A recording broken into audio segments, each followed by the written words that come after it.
Menjadi sebuah keluarga yang sangat utuh adalah dambaan bagi setiap orang. Tapi sayangnya tidak semua orang bisa mendapatkan hal tersebut. Seperti kisah seorang pemuda yang ada di film ini. Film dengan judul Normal yang dirilis pada tahun 2007 yang lalu akan menceritakan kisahnya. Sebenarnya film ini bercerita tentang 3 alur yang mungkin saling berkaitan. Tapi aku akan membahas dari salah satu sisi saja ya, supaya mempermudah kalian untuk mengerti jalan cerita film ini.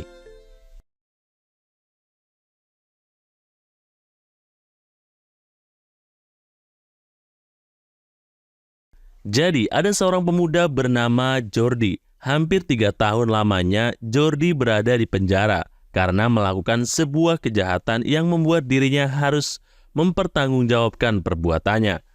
Diketahui Jordi terlibat kecelakaan bersama salah satu temannya yang bernama Nicky. Sayangnya, temannya tidak selamat, sementara Jordi harus masuk penjara. Semenjak kejadian itu, Jordi menjadi pemuda yang sangat tertutup. Namun jika ada orang yang mengganggunya, dia tidak segan-segan memberikan pelajaran kepadanya.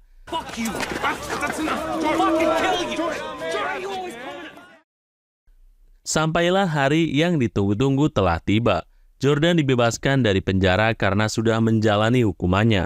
Ayahnya yang sudah menunggunya membantunya mengangkat barang-barang. Sayangnya, hubungan mereka tidak berjalan mulus semenjak ibunya meninggal. Ditambah lagi nih, ayahnya juga menikah lagi dengan seorang wanita yang usianya bahkan jauh di bawah ayahnya. Jordi tidak suka nih ayahnya berbuat seperti itu. Namun itu sudah keputusannya. Malam itu mereka beradu mulut mempermasalahkan masalah yang mungkin tidak perlu dibesar-besarkan. What do you think your mother would have to say about the way you've been Don't running start your with my life so fucking far? mother. I knew If you were she gonna. alive today. Meskipun sulit, Jordi harus bisa membiasakan dirinya tinggal bersama mama barunya. Kalau kalian punya mama tiri baru seperti ini, kira-kira gimana ya? Ayahnya bekerja di sebuah perusahaan yang pekerjaannya cukup menyita waktu. Jadi hampir setiap hari ayahnya akan pulang larut malam dan tentu saja perhatian yang diberikan pada Jordi hanya sebatas di meja makan saja. Setelah itu, ayahnya pergi sambil mengatakan nih kalau Jordi harus mendapatkan pekerjaan dalam waktu 1 minggu ini. Karena ayahnya sudah malas nih membiayai anaknya lagi. Mungkin bagi Jordi itu adalah sebuah pengkhianatan. Udah gitu nih ya, Jordi juga merasa risih dengan kehadiran ibu tirinya yang bernama Elisa tersebut. Jordi minta Elisa untuk tidak usah mengurusinya dan jangan menganggapnya sebagai anaknya. Jadi, selama 1 minggu ini, Jordi berusaha keras untuk mendapatkan pekerjaan. Sampai pada akhirnya, dia mendatangi sebuah warung makan pizza yang kebetulan sedang membutuhkan tenaga kerja. Ya, meskipun awalnya sempat tidak dipercaya karena punya catatan buruk, namun manajer warung itu akhirnya memberi kesempatan kepada Jordi bekerja di sana. Hatinya pun sedikit lega dan kali ini dia harus bisa merubah hidupnya menjadi lebih baik lagi. Kamar yang dulu dipenuhi dengan tempelan-tempelan ia lepas supaya terlihat lebih bersih. Setelah selesai mencopot tempelan-tempelannya, Jordi lantas olahraga tangan karena memang sudah lama sekali dia tidak melakukan permantapan. Saat sudah mencapai puncaknya, Jordi dikagetkan dengan Elisa yang masuk tanpa permisi. Untungnya, Jordi dengan cepat memasukkan rudalnya, jika tidak bisa gawat nantinya. Jordi lantas keluar untuk mencari udara segar. Sampai di taman, dia bertemu dengan salah satu teman SMA-nya yang kini jadi lebih cantik. Awalnya Jordi sok jual mahal dan tidak ingin diganggu. Tapi nyatanya dia juga butuh bersosialisasi. Dia butuh seseorang teman curhat. Padahal ya, Jordi bisa menggunakan Elisa jika dia hanya butuh teman. Namun sayangnya, dia terus menganggap Elisa hanyalah seorang pembantu. Bahkan dia juga nggak mau nih bajunya dicucikan olehnya. Sampai suatu hari saat Jordi pulang kerja, dia tidak sengaja nih mendapati Elisa sedang sisiran tanpa menggunakan selai kain pun. Sontak, Elisa juga terkejut. Sambil meminta maaf, pandangan Jordi pada Elisa seketika berubah saat itu juga. Perlahan-lahan dia mendekati Elisa dan permantapan pun terjadi.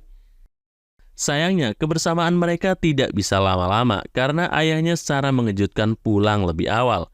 Elisa sangat senang bisa kembali beraksi karena selama ini dia tidak mendapatkan hal tersebut dari ayah Jordi. Kesibukan yang menyita waktu membuat Elisa hanya bisa menjadi obat nyamuk aja dan karatan.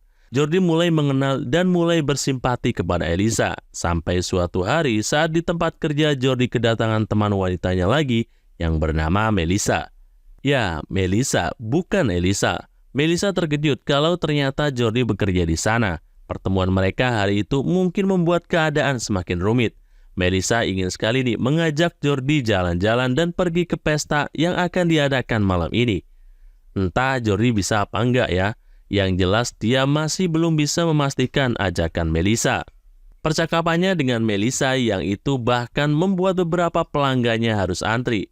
Jadi dia kena tegur oleh manajernya untuk menyudahi pembicaraan jika tidak penting. Akhirnya Jordi dan Melissa makan malam dan diantar pulang olehnya. Karena sudah sampai di rumah, Jordi menawarkan Melissa untuk masuk ke dalam sebentar. Melissa awalnya tidak mau nih karena takut dimarahi ayahnya Jordi. Namun nyatanya di rumah tidak ada siapa-siapa, hanya ada Elisa yang mungkin sudah tertidur lelap. Di dalam rumah, Jordi berbicara tentang ibunya yang sudah lama meninggal. Dia kangen dan mungkin tidak ada orang yang bisa menggantikannya. Malam itu hampir menjadi malam yang panjang bagi mereka. Namun sayang nih saat akan ciuman Elisa datang memergoki mereka. Elisa jadi sangat terpukul melihat Jordi menggandeng wanita lain. Memang sih ya, Jordi masih muda dan lebih cocok dengan yang muda juga. Tapi dia baru saja mendapatkan kehangatan dari anak tirinya tersebut. Tidak ada yang bisa mereka lanjutkan malam itu. Jadi Jordi meminta Melissa pulang supaya tidak terjadi hal-hal yang tidak diinginkan. Semenjak malam itu Melissa sedikit menyadari satu hal nih yang mungkin terdengar aneh. Ya, Melissa merasa kalau ibu tirinya Jordi sepertinya suka dengannya. Jordi tidak ingin membahas Elisa lagi. Elisa memang pernah jadi bagian dari hidupnya selama beberapa hari. Tapi kali ini Jordi yakin nih kalau dirinya lebih cocok bersama Melissa. Perlahan masalah-masalah mulai muncul kembali dalam kehidupan Jordi. Kala itu datang dari tempat kerjanya. Jordi terlihat bercekcok dengan si manajer karena dirinya disuruh bersihin toilet sedangkan saat itu dia sedang membuat bahan makanan. Jordi yang kesal lantas naik darah dan memutuskan untuk berhenti bekerja.